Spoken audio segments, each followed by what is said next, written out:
सहनौ भुनक्तु सह वीर्यं करवावहै तेजस्विनावधीतमस्तु मा विद्विषावहै।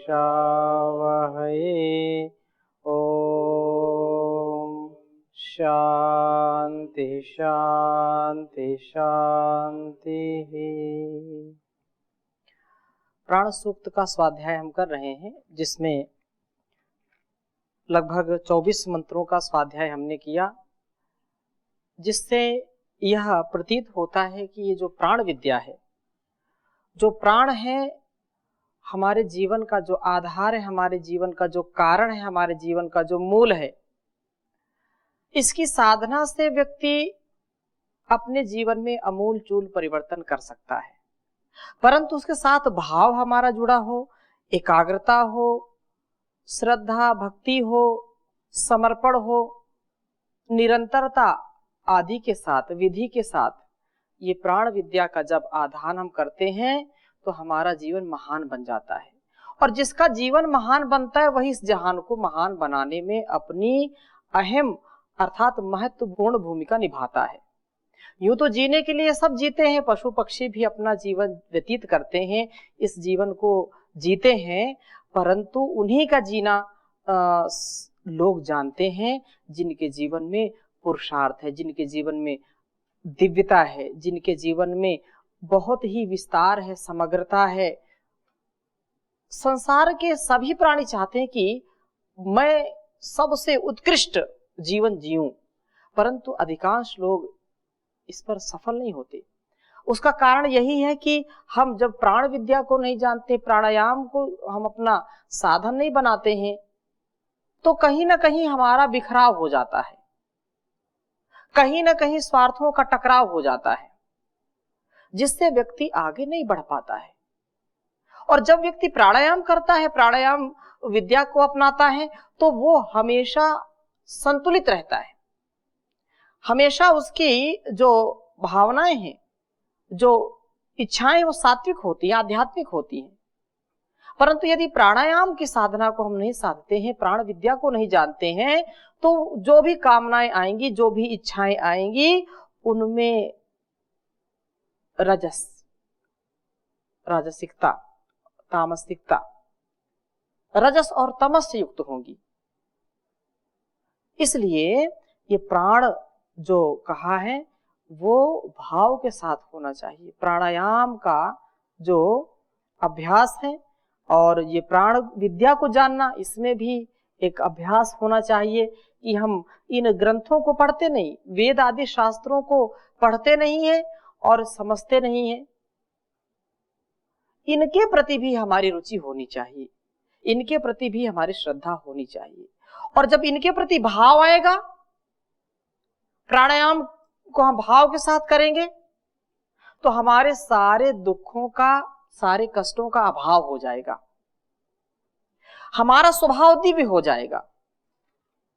भाव यदि नहीं है, भाव में यदि भाव नहीं तो भावना बेकार है, और भाव में यदि भाव है, भावना में यदि भाव है, तो भाव से बेड़ा पार है। इसलिए भाव की महत्ता, भाव का महत्व, परम पूज्य स्वामी जी महाराज बार बार भाव पूर्ण ढंग से जीवन व्यतीत करने की बात करते हैं।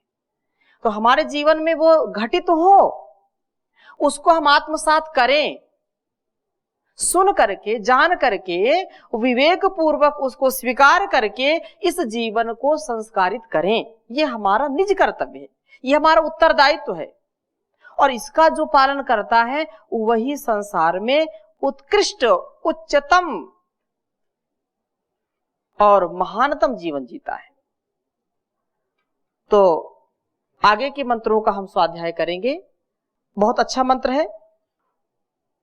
ओम ऊर्ध्वा सुप्तेषु जागारा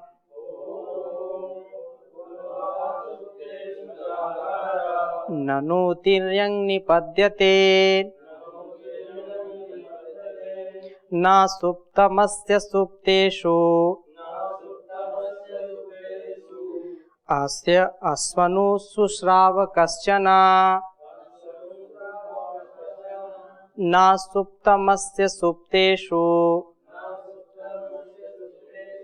वनु शुश्राव कश्चन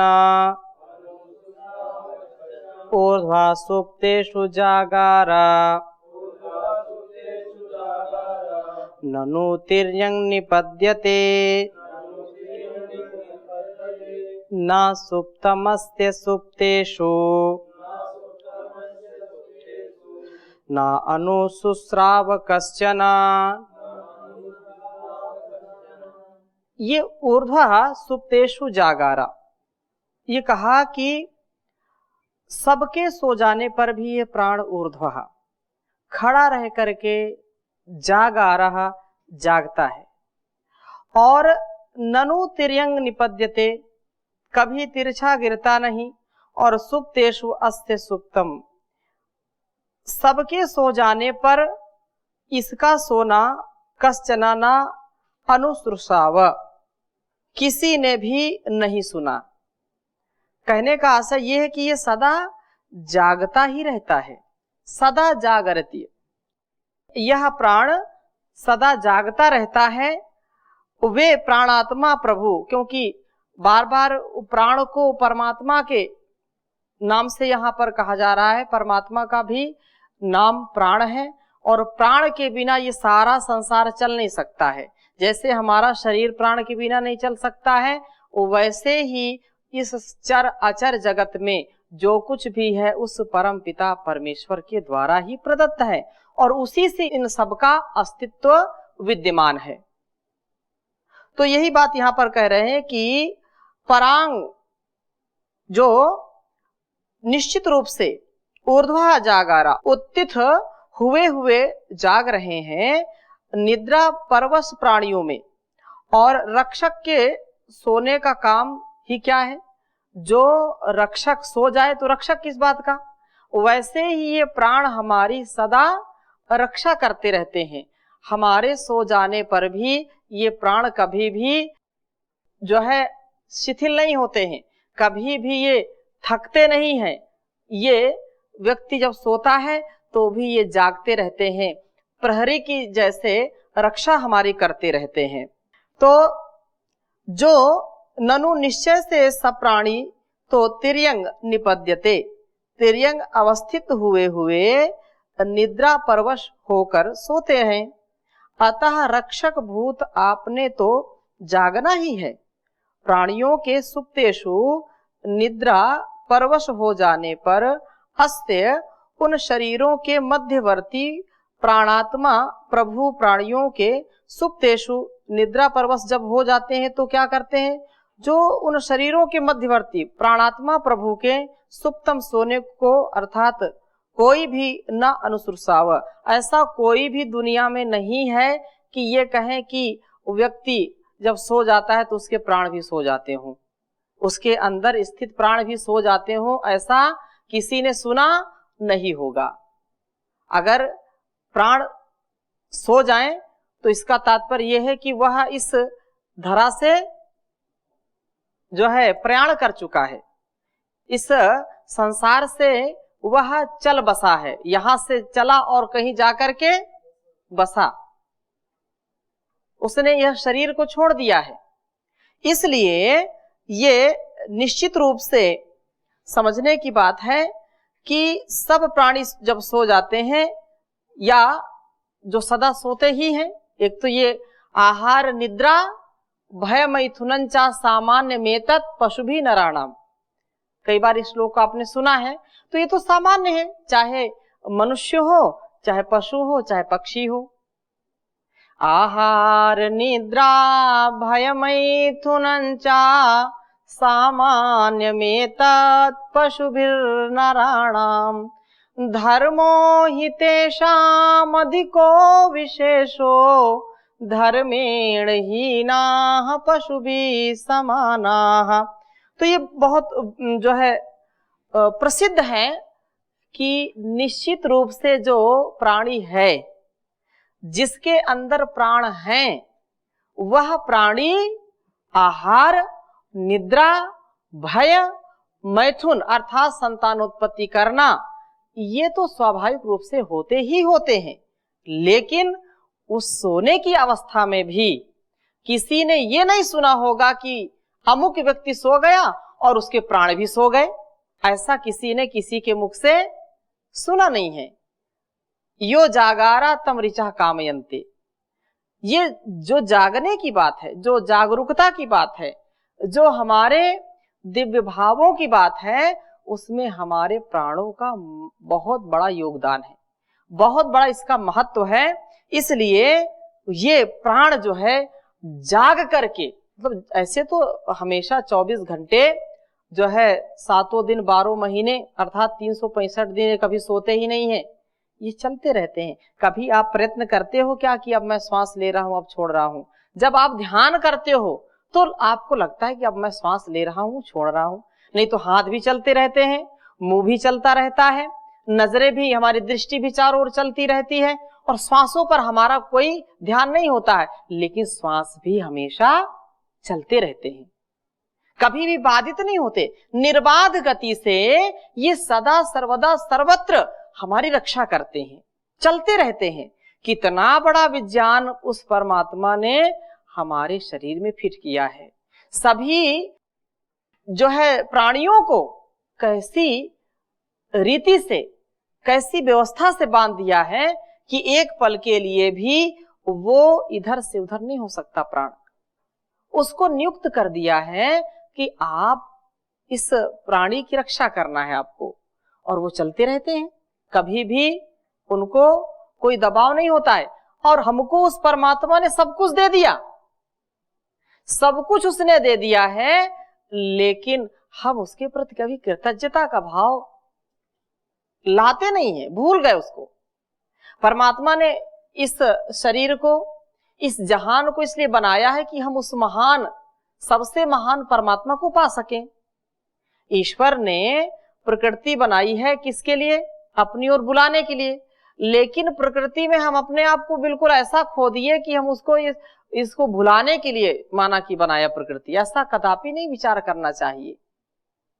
हमारा तन और मन जब पूर्ण रूप से स्वस्थ होंगे, अपने में स्थित होंगे, तो ही हम उसका चिंतन कर सकते हैं, उसका गुणगान कर सकते हैं, उसका मनन कर सकते हैं। आप देखिए कितना यहाँ लोग जो है व्यापार, वो बात अलग है, देश काल परिस्थिति में कैसा क्या होता है, परंतु विचार करिए कि उस परमात्मा ने क्या नहीं दिया हमारे लिए। और 24 घंटे वो यंत्रों को फिट करके रखा है कि इसको ऐसे करना, इसको ऐसे करना, और ऐसे ही चलना, इससे कभी इधर उधर नहीं होना। विचार करो एक छोटी सी बात, ये हमारी जो आंखों की पुतलियां हैं, ये हमारे जो है पलकें हैं, ये काम करना बंद कर दें, कितना जो है नुकसान उठाना पड़ेगा। ये बहुत बारीकी की बात है, बहुत सूक्ष्म बात है तो ठीक है। अब कभी आपने प्रयत्न पूर्वक पलकों को झपका या बंद किया क्या? नहीं। लेकिन ये पता नहीं हमको 24 घंटे में कितनी बार जो है पलकें हमारी नीचे ऊपर हो जाती हैं, ये हमारी पुतलियां किधर से किधर जाती पता होता है? कोई गिनती कर सकता है? ये सब व्यवस्था किसने की है? उस परमपिता परमेश्वर ने की है। यदि ये जो केवल नीचे ऊपर ना हो, अभी देखिए 5 दिन में 10 दिन में आपकी क्या स्थिति होती है, बहुत भयंकर स्थिति हो सकती है। तो हमारे अंदर का जो सिस्टम है वो हमारी हमेशा रक्षा करता रहता है। हृदय अबाध गति से काम करता है, कोई बाधा नहीं। रक्त संचार हो रहा है, हम सो रहे हैं, हमको कोई पता नहीं कि अंदर कितनी फैक्ट्रियां अपने अपने काम कर रही हैं। इतना सब कुछ देने पर भी उस परमात्मा को हम क्या देते हैं? कुछ देते हैं क्या? या उसको कुछ आवश्यकता है क्या हमारी? नहीं आवश्यकता है, लेकिन हम उसको भुलाएं नहीं। उस परमात्मा के प्रति सदा सर्वदा हमारा समर्पण होना चाहिए, जो इस प्राण को दे करके सारे जहान का सुख दे दिया है। और ये प्राण ना हो, शरीर बहुत अच्छा बना दे और उससे प्राण निकाल ले या प्राण उसमें छोड़े नहीं, तो उस शरीर की कोई कीमत है क्या? कोई कीमत नहीं शरीर की। शरीर तो मिट्टी है, इसकी कोई कीमत नहीं है। प्राण से इसकी कीमत है, और प्राण ऐसा प्राण कि परमात्मा ने कह दिया कि इसकी रक्षा करनी है, 24 घंटे करनी है, तो एक क्षण के लिए भी ये प्राण रुकते नहीं है, कभी थकते नहीं, कभी कहते हैं कि थक गए। कोई व्यक्ति विचार करता है अब तो बहुत श्वास ले लिया, बहुत थक गया, अब मुझको थोड़ा सा विश्राम चाहिए, अब जो है 2-4 मिनट या 10 मिनट आधा घंटे में श्वास नहीं लूंगा। ऐसा कोई करता है? और ये बात विश्वास से रखिए, अगर परमात्मा ये मनुष्य के ऊपर छोड़ देता, जीवों के ऊपर छोड़ देता कि चलो तुम्हारे ऊपर ही निर्भर करता है, जब तुम जो है श्वास लेना और जब छोड़ना, जब ही ये व्यवस्था चलेगी, तो लोग बहुत जल्दी थक जाते, अपनी श्वास बंद कर लेते, या कभी ऐसी जो है लापरवाही करते, आलस से प्रमाद करते कि अपने आप ये धड़कनें रुक जाती। लेकिन कुछ नियम उसने अपने हाथ में ले रखे हैं कि नहीं? श्वास लेना ही भूल जाते वो, क्यों? क्योंकि दूसरे स्थान पर उनका दूसरे विषयों में मन लग जाता।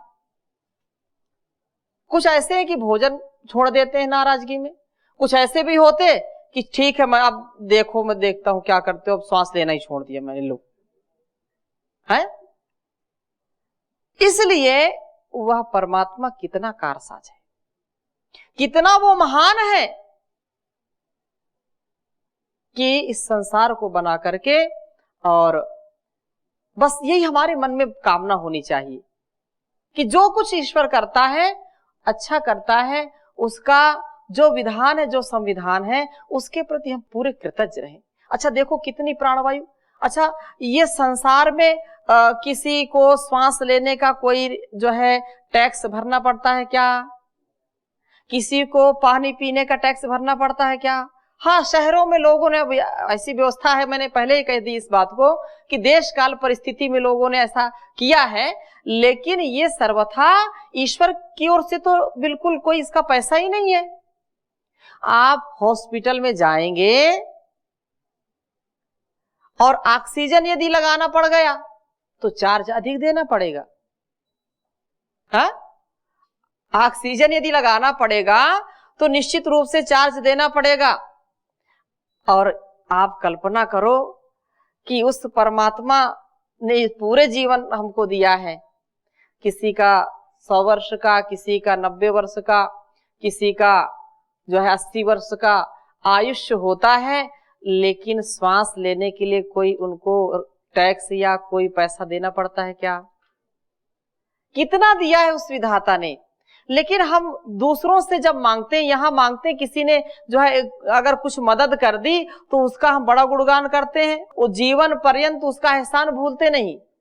लेकिन उस परमात्मा ने कितना बड़ा एहसान किया है कि कितनी चीजें हमारे अस्तित्व में डाल दी हैं, और वो हमारी हमेशा एक एक क्षण हमारी रक्षा करते हैं। लेकिन कमाल की बात है कि हम उसका एहसास नहीं करते। आश्चर्य है कि उसको कृतज्ञता पूर्वक मानते नहीं है। आश्चर्य है कि हम जो है ऐसे मोह में फंसे पड़े हैं कि प्रमाद रूपी ये मदिरा है, इसको जो है ऐसी स्थिति है। इसलिए ये बात कही, आदित्यस्य गता गतैरहा रहा संक्षीयते जीवनम व्यापारै बहुकार्य भार गुरुभिः कालोऽपि न जायते दृष्ट्वा जन्म जरा विपत्ति मरणं त्रासश्च नोत्पद्यते जीवे वारि तरंग चंचल तरे सौख्यम कुतः प्राणिनाम। ये संसार का जो ऐसा ही ये विचित्र माया जाल है, यहां आकर के व्यक्ति फंस जाता है। दृष्ट्वा जन्म जरा विपत्ति मरणम त्रासश्च नोत्पद्यते पीत्वा मोहमयीम प्रमाद मदिरा उन्मत्त भूतम जगत। पीत्वा, ये पी करके मोह ऐसे पी लेता है, ऐसी मदिरा पीता है मोह रूपी, ऐसी मदिरा पीता है अज्ञान, अविवेक, अश्रद्धा और अधर्म अन्याय युक्त ऐसी घुट्टी पी लेता है कि उससे व्यक्ति उठता ही नहीं है और स्वार्थ की जो सिद्धि है उसमें लगा रहता है। प्राणायाम हमारे जीवन को पवित्र करता है, शुचिता से युक्त करता है और उस परमात्मा के प्रति कृतज्ञता हमारे अंदर स्थापित करता है। उसकी भक्ति के द्वारा, उसकी शक्ति के द्वारा हमारे जीवन को दिव्य बनाता है। तो हम उस परमात्मा से मांगे जो कुछ मांगना है। इंसानों से क्या मिलता है? पार्थिव सुख मिलेगा और वो क्षणिक होता है, लेकिन जब हमने विधाता में अपनी पूरी लगन लगा दी तो सब कुछ मिलेगा। तो वहां पर मोह भी हटेगा, राग द्वेष भी हटेगा, क्रोध भी हटेगा। इसलिए इसका हमको परिज्ञान होना चाहिए और इतनी भक्ति के साथ, इतनी श्रद्धा के साथ उसका भजन करें, उसका चिंतन मनन करें, क्योंकि ये परमात्मा के प्रति यदि निष्ठा नहीं है, संसार में यदि लोगों से हम सुखी होना चाहते हैं तो यहां सुख की कामना ना करें। एक एक क्षण क्षण पल पल लोग दुखी करने के लिए हैं। थोड़ी सी सेवा करेंगे तो आपसे ज्यादा अपेक्षा रखेंगे, थोड़ा सहयोग करेंगे आपसे बड़ी अपेक्षा रखेंगे, मैंने इतना किया है तो इतना मुझको मिलेगा। बिना स्वार्थ के, बिना अपने हित को देखे कोई भी कार्य करता नहीं है और वह परमात्मा हमारे लिए सब कुछ देता रहता है। यह भगवान से हम मांगे जो कुछ मांगना है, यदि झोली फैलाना है तो उसके सामने फैलाएं, लोगों के सामने क्या फैलाना। यहां तो केवल जो है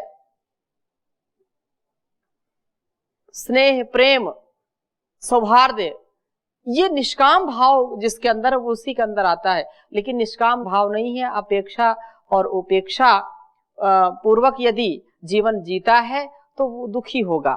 किसी कवि ने कहा कि यदि उस मांगना ही है तो ईश्वर से मांगे, क्योंकि उसने पहले ऑलरेडी सब कुछ दे रखा, बिना मांगे ही उसने सब कुछ दे रखा है, तो मांगने की जरूरत नहीं है। फिर अब अगर मांगना भी पड़े तो उनसे मांगो जो सब कुछ देने में सक्षम हो। उससे क्या मांगना जो कुछ भी अपने, अगर वही देने वाला होता तो अपने लिए पहले ही मांग करके रखा होता। इसलिए कहा मांग बंदे मांग तू भगवान से, मांग बंदे मांग तू भगवान से, क्या मिलेगा मांग कर इंसान से, क्या मिलेगा मांग कर इंसान से। मिल गया जो जिंदगी की राह में, मिल गया जो जिंदगी की राह में, सबको नादाता समझ अजान से, मांग बंदे मांग तू भगवान से। है वही सारे जमाने का पिता, वो पिताओं का भी पिता, परम पिता है, सबका बाप है वही सारे जमाने का पिता, उसका ही दामन पकड़ जी जान से, मांग बंदे मांग तू भगवान से। ले बना साथी सखाओं का सखा, ले बना साथी सखाओं का सखा, फिर तुझे डर खौफ क्या तूफान का, मांग बंदे मांग तू भगवान से। देख ले घर में ही बैठा है कोई, सबके हृदय में प्राण प्रतिष्ठित है, तो प्राण की साधना करके उस परम पिता प्राणाधार ईश्वर का चिंतन करें। देख ले घर में ही बैठा है कोई, मिल जरा एक बार उस मेहमान से, मांग बंदे मांग उस भगवान से। तज सुपथ क्यों कुपथ पर चल पड़ा, हो गई गलती पथिक नादान से, मांग बंदे मांग तू भगवान से। तो उस भगवान की, उस परमात्मा की, उस विधाता की हम सदा सर्वदा सर्वत्र भक्ति किया करें, स्तुति प्रार्थना उपासना किया करें। तो आज की कक्षा को यहीं पर विराम देते हैं, शेष चर्चा अगली कक्षा में करेंगे। ओम शांति शांति शांति।